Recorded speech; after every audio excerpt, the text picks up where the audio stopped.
Kay ganda ng paligid, simoy ng hangin lumalamig. Pasko na sinta, alam mo ba? Iwan na ang takot at kaba. Ang tanging panalangin na naisang titig-titig. Maraming salamat sa buhay na dulot ng iyong pagdating. Nakakalikot, Hindi nalalayo, buong tapang nasusunod. Dahil ngayong Pasko, sa'yo lang ang puso ko. Eto na ang araw na tayo'y magsasama.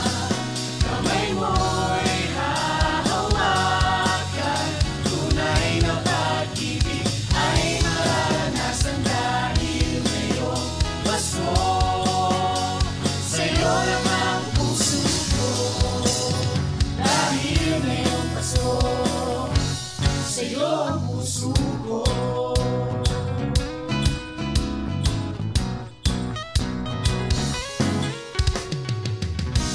Higit sa kutitap ng mga ilaw ang aking hanap. Hindi magkagong kainan o regalo o atensyon ng kung sino-sino. Sa piling ng pamilya at kaibigan, pananaw may iba-iba.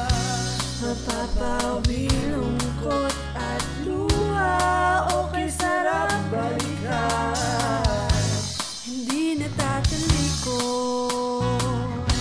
Hindi nalalayo, buong tapang nasusunod. Dahil ngayong Pasko, sa'yo lang ang puso ko. Eto na ang araw na tayo'y magsasama. Kamay mo'y hahawakan.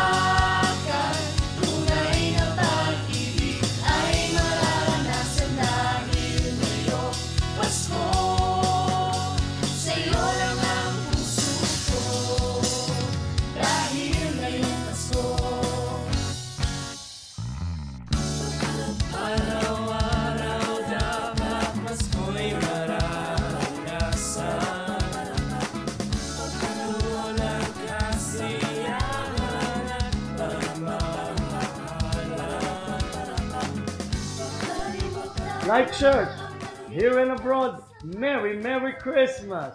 Yes, Merry Merry Christmas to all of you, and let me greet you a blessed 2015. Remember, the reason for the season is our Lord Jesus Christ, who loved us and gave Himself for us.